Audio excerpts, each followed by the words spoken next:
Good morning বন্ধুরা, কেমন আছো তোমরা সবাই? আশা করি তোমরা সবাই ভালো আছো, সুস্থ আছো। আমিও আমার লাইফে বেশ ভালো আছি। তো চলে এলাম নতুন একটা ডেইলি ব্লগের সাথে। আর আজকে রবিবার, এখন বাজে সকাল 7টা মতো। আর আজকের ব্লগটা খুব সকাল সকাল তোমাদের সবাইকে সাথে নিয়ে শুরু করছি। আশা করি তোমাদের আজকে সারাদিনটা দেখতে বেশ ভালো লাগবে। চলো ব্লগটা ডিরেক্টলি রান্নাঘর থেকে স্টার্ট করা যাক।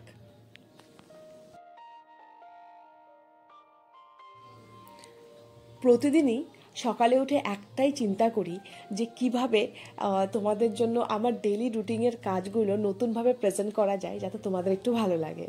কিন্তু কি করব বলো, আমাদের কাজকর্ম তো রেগুলার রুটিনের মধ্যেই থাকে না, বাইরে তো সেভাবে কিছু কী বা দেখাবো তোমাদের বলো। বাইরে তো সেভাবে যতটুকু যাই ততটুকু তোমাদের সাথে শেয়ার করি। আর রেগুলার রুটিনে সমস্ত কাজ না আমাদের প্রতিদিনই করতে হয়। তার জন্য সেগুলো কমপ্লিট করে বাইরে এক্সট্রা কিছু শুধুমাত্র ব্লগের জন্য শেয়ার করা আমাদের মতো হাউসওয়াইফদের জন্য একটু ডিফিকাল্টই হয়। তো যাই হোক, সকালবেলা তো 2 কাপ চা নিয়ে উঠেছি। আর আজকে চাটা না ভাবছিলাম একটু চিনি দিয়ে বানাবো। ইদানিংকালে মানে ওয়েদারটা বেশ একটু ঠান্ডা গরম হচ্ছে, তো মানে খাওয়া দাওয়ার প্রতি একটা অন্য ধরনের ক্রেভিং চলে এসেছে। সকালবেলা ভাবছিলাম যে একটু চিনি দিয়ে চা খাবো, তারপর ভাবলাম যে না থাক, রুটিন যেটা স্টার্ট করেছি আর একটা ভালো রুটিন, একটা হেলদি রুটিন, সেটাকে চেঞ্জ করার প্রয়োজন মনে করলাম না। তাই 2 কাপ চায়ের সাথে সকালটা শুরু করলাম একেবারে ছাদে গিয়ে।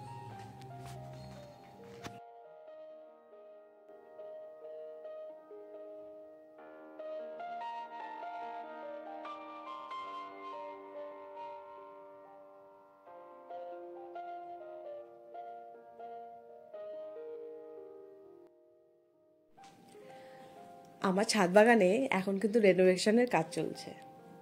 ওই আর কি, আমি মিস্ত্রি, আমি মালিক, সমস্ত কিছু আমি করছি গো। কিন্তু কি বলতো, এই যে সিজনটা চেঞ্জ হচ্ছে, মানে শীতকালে যেসব ফুলগুলো তোমাদের সাথে শেয়ার করেছি, যেমন চন্দ্রমল্লিকায় ধরো, গাঁদা ধরো, এইগুলো ফুল কিন্তু এখন আর নেই। মানে ওরা মানে গাছগুলো কেমন ম্যারম্যারে হয়ে গেছে। আর এখন যদি ঠিকঠাক করে কেটে ওদের প্লেস না করতে পারি না, পরে কিন্তু ওগুলো থেকে নতুন চারা গাছ করা বড্ড মুশকিল হবে।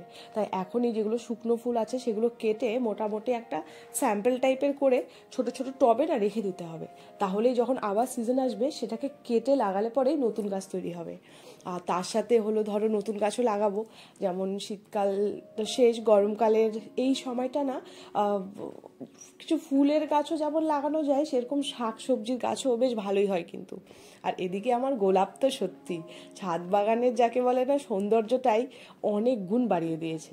পিটুনিয়াও দূরে নেই, পিটুনিয়াও যথেষ্ট সুন্দর ফুটেছে। মানে এই দুটো গাছেই শুধুমাত্র আমার ছাদ বাগানটা ভরে আছে, নইলে কিন্তু ছাদ বাগানের পরিস্থিতি একেবারে শুকনো হয়ে গেছিলো।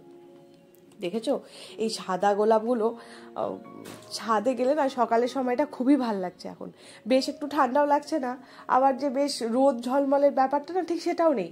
কিন্তু দুটোর কম্বিনেশনে ওয়েদারটা এত সুন্দর কি আর বলবো। কিন্তু কি হয় বলো তো, ছাদ বাগানে গেলে না এই একটাই সমস্যা আমার হয়, ধরো আমি যদি 7টার সময় যাই, আস্তে আস্তে আমার 8টা সাড়ে 8টা বেজেই যায়। এই সেই খুঁটিনাটি না অনেক কাজ থাকে। আর ইদানিং মিস্ত্রি দাদারা এত সকাল সকাল আসছে, দেখে খুব ভালো লাগছে। দেখছো, 8:30 পৌনে 9টা, হ্যাঁ ওরা সবাই চলে এসেছিল। তারপর রান্না করতে করতে বাইরে এসে দেখি কাজকর্মও শুরু করে দিয়েছে। কি আর বলবো, এরা এত সাইলেন্টলি কাজ করছে না, কাজ যে শুরু হচ্ছে সেটা আমি বুঝতে পারছি না। আর দেখো, বাড়ির কাজ বেশ অনেকটাই কিন্তু আগিয়ে গেছে। মনে হচ্ছে সরস্বতী পুজোর আগে বাড়িটাকে নতুন রূপে দেখাই যাবে।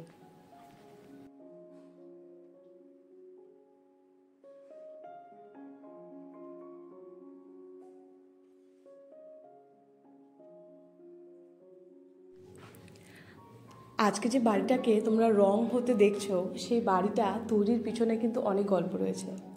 তোমাদের সাথে সেভাবে ব্লগে তো অনেক কিছু শেয়ার করা হয়নি। আমার লাইফের অনেক পার্টস এমন রয়েছে যেগুলো তোমরা এখনও জানো না। নিশ্চয়ই ব্লগের মাধ্যমে তোমাদের সাথে নিশ্চয়ই শেয়ার করব। আর দেখো, বাড়ির রং হওয়া বেশ একটা বড় কোনো ব্যাপার কিন্তু কারোর জন্যই না, খুব ইজি ব্যাপারটা, মানে খুব লাইট। কিন্তু সত্যি বলছি, আমার জন্য আমার বাড়ি যখন রং হচ্ছে আমার কিন্তু বিশাল আনন্দ হচ্ছে। তো সত্যি বলছি যে যখন কেউ কোনো কিছু অ্যাচিভ করে খুশি হয়, মানে যে যার গ্রাউন্ডে যতটাই অ্যাচিভ করতে পারে তার পিছনে কিন্তু ওর বিস্তর একটা খাটনি থাকে, কিছু কিছু ক্ষেত্রে ওর বারংবার ব্যর্থতাও থাকে। তার জন্য আমাদেরকে যেমন কারো সফলতা দেখে আনন্দিত হওয়া বা ইন্সপায়ার হওয়া উচিত, ওর থেকেও বেশি ইন্সপায়ার হওয়া উচিত তার ব্যর্থতা দেখে। কারণ এই ব্যর্থতাগুলো যদি না আসে তাহলে একটা মানুষ কিন্তু সফল হতে পারে না। তার জন্য কারো কাছে যদি সফলতার গল্প শোনো তাহলে সেটা থেকে ইন্সপায়ার নিশ্চয়ই হও, কিন্তু তারপরেও তার ব্যর্থতার গল্পগুলো কিন্তু একবার না একবার নিশ্চয়ই তুমি শুনবে, তাহলে বুঝতে পারবে তুমি কোন জায়গায় দাঁড়িয়ে আছো। ধরো তুমি 2-3 বার অলরেডি ফেলিয়ার হয়ে গেছো, তুমি ব্যাপারটাকে ছেড়ে দিতে যাচ্ছ, কিন্তু ওই সময় শুধুমাত্র সফলতার গল্পটুকু শুনলে হবে না, তার জাস্ট একটু ব্যর্থতার গল্প শুনে যাও, তাহলে বুঝতে পারবে যে তোমার মতো কতবারও ব্যর্থ হয়েছে, তারপর জীবনে ফাইনালি গিয়ে সফল হয়েছে। তো যাই হোক, সবার শেষে বাড়িটা রং হবে মনে হয় ফাইনালি, সরস্বতী পুজোর আগেও হতে পারে বা পরেও, সমস্তটাই তোমাদের সাথে শেয়ার করব।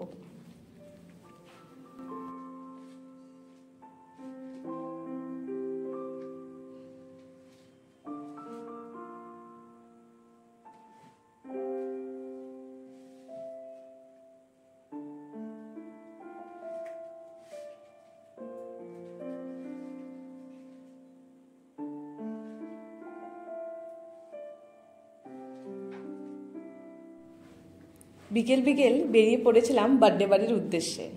হ্যাঁ, আবার বার্থডে বাড়ি। আমি দেখছি এই বছরটা যে পরিমাণ আমি ইনভাইট পাচ্ছি, বাড়িতে হয়তো হাতে গুনে খেয়েছি, ম্যাক্সিমাম খাওয়া দাওয়ায় মনে হচ্ছে বাইরে বাইরে। যাই হোক, সবাই মিলে খাওয়া দাওয়া, আনন্দ আর কি, এগুলোই চলছে। কোনো কোনো সময় মনে হচ্ছে কি একটু বাড়িতে খেলেই ভালো হতো।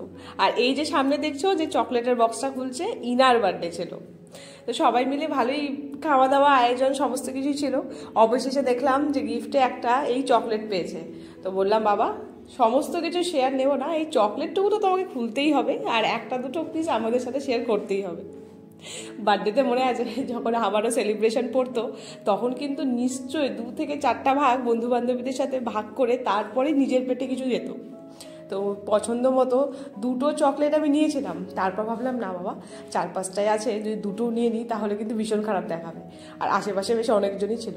তো একটা খুলে সবাই মিলে শেয়ার করে খেলাম, আর বললাম বাকিটা তুই রেখে দে, আস্তে আস্তে খাস, আর নইলে পরে যদি তোর বাড়ি যাই তাহলে তোর ওটা থেকে খাবো। এখন না এই সানড্রপের বেশ অনেক ধরনের চকলেটস বেরিয়েছে, তারপর ওই পিনাট বাটার দেখলাম, ভালোই লাগছে। এই ব্র্যান্ডটা কোথায় জানি একটু ধরো ভেসে গেছিলো, ছিল না কিন্তু এই ব্র্যান্ডটা অনেকদিন দেখিনি। ছোটোবেলায় অ্যাড দেখতাম সানড্রপের, যারা 90s আছো, মানে আমাদের মতো কিডস আছো, তারা কিন্তু না সানড্রপের ওই অ্যাডটার কথা মনে আছে? যাই হোক, মনে থাকলে কমেন্ট সেকশনে কমেন্ট করো। আর এই যে চকলেটটা, এটা ছিল ডিওর কি জানি ছিল, যাই হোক ভুলে গেছি, তো ভালোই ছিল চকলেটটা, খারাপ না। আর এদিকে যে ফাইনালি ওকে ধরে ধরে পায়েস খাওয়ানো হচ্ছে, আর এত কনফিডেন্স, বলছে পায়েস খেতে আমার কোনো সমস্যা নেই, যত পারো তত মিষ্টি খাও। বার্থডে বয়কে খাওয়ানোর পর্ব শেষ করে নিজেদের খাওয়া দাওয়াটা শুরু করলাম। মেনুতে আজকে ছিল গরম গরম লুচি, পায়েস, ঘুগনি, মিষ্টি, বেগুন ভাজা, সমস্ত কিছু নিয়ে রাতের ডিনারটা বেশ জম্পেশই হলো। তো বন্ধুরা, আজকের ব্লগটা এই পর্যন্ত রাখছি। আশা করি তোমাদের আজকে সারাদিনটা দেখতে ভালো লেগেছে। ব্লগে কিছু একটু ভালো লাগলে লাইক করো, কমেন্ট করো, অ্যান্ড সাবস্ক্রাইব করে আমার চ্যানেলটার পাশে থেকো যদি নতুন হয়ে থাকো। কালকে ঠিক সকাল 10:30টায় নতুন কোনো ব্লগের সাথে আবার দেখা হয়ে যাবে। ততক্ষণের জন্য ভালো থেকো, সুস্থ থেকো, আর পরিবারের সকলকে নিয়ে ভালো থেকো। আজকের মতো টাটা।